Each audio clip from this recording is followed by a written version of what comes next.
भक्त भक्ति भगवंत गुरु चतुर नाम बपुए। इनके पद वंदन किए नासे विघ्न अनेक। इनके पद वंदन किए नासे विघ्न अनेक। सियावर रामचंद्र जी की जय, उमापति महादेव जी की जय, पवन सुत हनुमान जी की जय, गोस्वामी तुलसीदास जी की जय। बोलो भाई सब संतन की जय। राधे राधे। आज के पाठ में आपका स्वागत है। बंधुओं, आप सबको नवरात्रि की बहुत बहुत हार्दिक शुभकामनाएं। नवरात्रि शुरू हो चुकी हैं, तो चलिए बंधुओं, इस नवरात्रि का लाभ लेते हुए श्री रामचरितमानस का पाठ प्रारंभ करते हैं। ऐसे बहुत सारे भक्त हैं जो नवान्न पारायण भी करते हैं।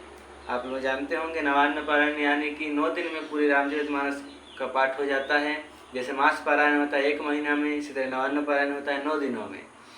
और कहीं पर भी श्री राम कथा होती है तो वहाँ पर भी 9 दिन का ही कार्यक्रम रखा जाता है।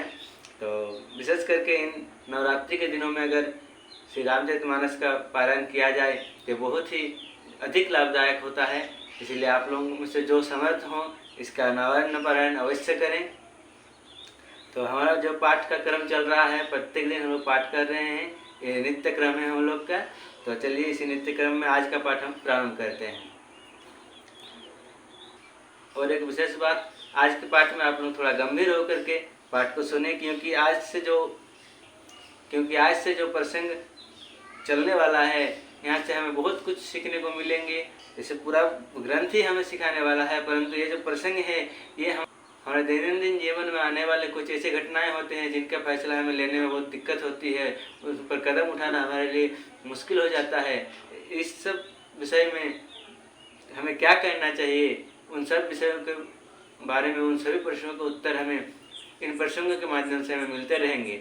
इसीलिए अगर इस पाठ को आप बहुत ही गंभीरतापूर्वक ध्यान से सुनेंगे तो आपको अपने जीवन में मिलने वाले प्रश्नों के समाधान भी यहाँ मिलते रहेंगे।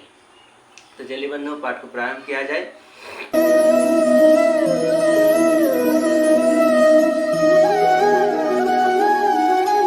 लागन उपदेशु यद्यपि कहेउ शिववार बहु, बोल बिहसी महेशु, हरि माया बलु जानी जिया, बोल बिहसी महेशु, हरि माया बलु जानी जिया। यद्यपि शिव ने बहुत बार समझाया, फिर भी सती जी के हृदय में उनका उपदेश नहीं बैठा। तब महादेव जी मन में भगवान की माया का बल जानकर मुस्कुराते हुए बोले। कल के पाठ में गोस्वामी जी हमें बता रहे थे कि माता सती के साथ भगवान शिव जब कैलाश लौट रहे थे अगस्त्य मुनि के वहाँ से श्री राम कथा सुनकर, तब त्रेता युग ही चल रहा था और उस समय भगवान की लीला भी प्रकट थी। उस समय वन में विरहाकुल श्री राम लक्ष्मण को देखकर सती माता के मन में संशय उत्पन्न हो गया, और उसी संशय को माता सती ने अपने मन में रखा हुआ था। परंतु अंतर्यामी भगवान शिव उनके इस संशय को समझ करके स्वयं कृपा करके उनके संशय का समाधान करने लगे, उनको बहुत सारे उपदेश करने लगे। परंतु उनके बार बार कहने पर भी माता सती के हृदय में कोई उपदेश न बैठ पाए।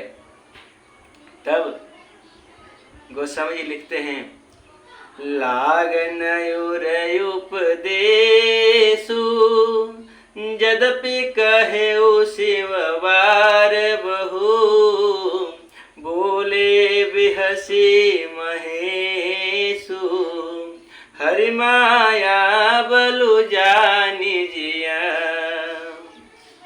कह रहे हैं बार बार शिव जी ने समझाया, यद्यपि शिव जी ने बहुत बार समझाया, फिर भी सती जी के हृदय में उनका उपदेश नहीं बैठा। तब महादेव जी मन में भगवान की माया का बल जानकर मुस्कुराते हुए बोले, क्या बोले? जो तुम्हारे मन अति संदेहो, तो किन जाई परीक्षा ले हो। तब लगी बैठ अहऊ बट छाही, तब लगी बैठ अहऊ बट छाही। जब लगी तुम एहू मोहि पाही, जब लगी तुम एहू मोहि पाही। करें, जो तुम्हारे मन में बहुत संदेह है तो तुम जाकर परीक्षा क्यों नहीं लेती? जब तक तुम मेरे पास लौट आओगी तब तक मैं इसी बड़ की छाह में बैठा हूँ। जैसे जाय मोह भ्रम भारी, करहु सो जतनु विवेक विचारी। चली सती शिव आय सुपाई, करहि विचारु करो का भाई। जिस प्रकार तुम्हारा यह अज्ञान जनित भारी भ्रम दूर हो, भली भांति विवेक के द्वारा सोच समझकर तुम वही कहना, ऐसा महादेव जी ने कहा। शिव जी की आज्ञा पाकर सती चली और मन में सोचने लगी कि भाई क्या करूं, कैसे परीक्षा लूं। यहाँ शंभुयस मन अनुमाना, दक्ष सुता कहूँ नहीं कल्याणा। मोरे हो कहे न संशय जाहि, विधि विपरीत भलाई नाही। इधर शिव जी ने मन में ऐसा अनुमान किया कि दक्ष कन्या सती का कल्याण नहीं है। जब मेरे समझाने से भी संदेह दूर नहीं होता तब मालूम होता है विधाता ही उल्टे हैं, अब सती का कुशल नहीं है। होई ही सोई जो राम रचि राखा, को करि तर्क बढ़ावे साखा। अस कही लगे जपन हर नामा, गए सती जहाँ प्रभु सुख धामा। राम सिया राम जय जय राम। राम सिया राम जय जय राम। जो कुछ राम ने रचा है वही होगा, तर्क करके कौन शाखा अर्थात विस्तार बढ़ावे। मन में ऐसा कहकर शिव जी भगवान श्री हरि का नाम जपने लगे और सती जी वहाँ गई जहाँ सुख के धाम प्रभु श्री रामचंद्र जी थे। यहाँ इस प्रसंग से हमें ये सीख लेनी चाहिए कि हमें अपने गृहस्थ जीवन में भी पति पत्नी में बहुत सारी बातें हो जाती हैं। किसी चीज़ को लेकर संदेह होता है, किसी को अपने मन में कोई प्रश्न होता है, तो इन सभी बातों को, इन सभी विषयों पर अगर पति पत्नी को या पत्नी पति को समझा सकता है, वो इतना योग्य है, इतना काबिल है, तो उसे समझाए। परंतु ऐसा नहीं है कि उसके समझाने से ही वो समझ जाएगा, परंतु अपना प्रयत्न हमें करना चाहिए। एक बार समझाए, 2 बार समझाए, 3 बार समझाए। अगर 3 बार समझाने के बाद भी, 12 बार समझाने के बाद भी वो ना समझे तो उस विषय को हमें वहीं पर छोड़ देना चाहिए, ये जानकर कि यही हरि की इच्छा है, यही भगवान की माया है, इसी में तो सभी फंसे हैं। मैंने अपनी ओर से पूरा प्रयत्न किया इसे समझाने का, परंतु अगर ये ना समझे तो इससे आगे मेरा कहने का कुछ नहीं है। अब जो होगा हरि की इच्छा से होगा, क्योंकि अनंत सामर्थ्य होने के बावजूद भी महादेव जी ने भी यही किया। उन्होंने 12 बार सती मैया को समझाया, परंतु उनके हृदय से संदेह संशय नहीं मिटा। तब वे इस बात को हरि की इच्छा जानकर ये कहकर कि होई ही सोई जो राम रचि राखा, को करे तर्क बढ़ावे शाखा, उन्होंने इस बात को वहीं पर छोड़ दिया और फिर क्या किया? उन्होंने किया हरि नाम का जप, अर्थात खुद को सत्संग में व्यस्त रखना चाहिए। हमेशा भगवान नाम का उच्चारण करते रहना चाहिए, मन ही मन भगवान नाम को दोहराते रहना चाहिए। ऐसा नहीं है कि हमने उसको छोड़ दिया वहीं पर उस विषय को और अपने खुद गलत कामों में लग गए। खुद को गलत काम में कभी भी नहीं लगाना चाहिए। तो सबसे पहली बात तो ये कि समझाने से पहले हमें यह देखना चाहिए क्या हम खुद सही हैं। अगर हम सही हैं तभी किसी दूसरे की गलती को हम समझा करके सही करने का कोशिश कर सकते हैं। अगर हम खुद सही नहीं हैं तो हमें उसे समझाने का कोई अधिकार नहीं है। इसीलिए खुद को हमेशा सही रखिए, हमेशा खुद को सत्संग में रखिए और अपना पूरा प्रयत्न करने के बाद भी अगर कोई ना समझे तो उसे हरि की इच्छा जानकर होय ही सोई जो राम रचि राखा, को करे तर्क बढ़ावे शाखा, यही सोच करके महादेव की तरह उस विषय को वहीं पर छोड़ देना चाहिए। आगे जो होगा वो श्री हरि की इच्छा से होगा और वो अच्छा ही होगा, ऐसा सोचकर अपने मन को प्रभु में लगा लेना चाहिए। चलिए फिर आगे क्या कहते हैं, कह रहे हैं पुनि पुनि हृदय विचारु करी, धरी सीता कर रूप, पुनि पुनि हृदय विचारु करी, धरी सीता कर रूप, आगे होय चली पंथ तही, जहि आवत नर भूप, आगे होय चली पंथ तही, जहि आवत नर भूप। सती बार बार मन में विचार कर सीता जी का रूप धारण करके उस मार्ग की ओर आगे होकर चली जिससे सती जी के विचार के अनुसार मनुष्य के राजा रामचंद्र जी आ रहे थे।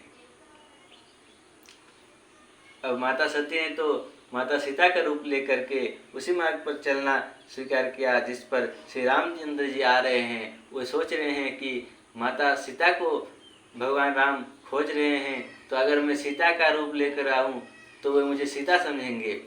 यही सोच करके वे इस पथ पर आगे होकर चल रही हैं। अब आगे क्या होगा, प्रभु जब मिलेंगे तब क्या होता है, ये सब हम जानेंगे कल के पाठ में, क्योंकि आज का पाठ हम इसी दोहे के साथ यहाँ विश्राम कर रहे हैं। तो चलिए बंधु, फिर कल मिलते हैं और आगे का पाठ करते हैं। तब तक राम ही सुमेरिय गाय, राम ही संतत सुनिय, राम गुण ग्राम ही, हरि अनंत हरि कथा अनंता, कहहि सुनहि बहु विधि सब संता, मंगल भवन अमंगल हारी, द्रवहु सुदशरथ अजिर बिहारी, पवन तनय संकट हरन, मंगल मूर्ति रूप, राम लखन सीता सहित, हृदय बसहु सुरभूप, राम लखन सीता सहित, हृदय बसहु सुरभूप। बोले पवन सुत हनुमान की जय, श्यावर रामचंद्र भगवान की जय, पार्वती पतये हर हर महादेव। निताय गौर हरि बोल, जय जय श्री राधे। हरे कृष्ण कृष्ण कृष्ण हरे हरे, हरे राम राम राम हरे हरे, हरे कृष्ण कृष्ण कृष्ण हरे हरे, हरे राम राम हरे हरे, हरे कृष्ण कृष्ण कृष्ण हरे हरे, हरे राम राम राम हरे हरे, हरे बोल।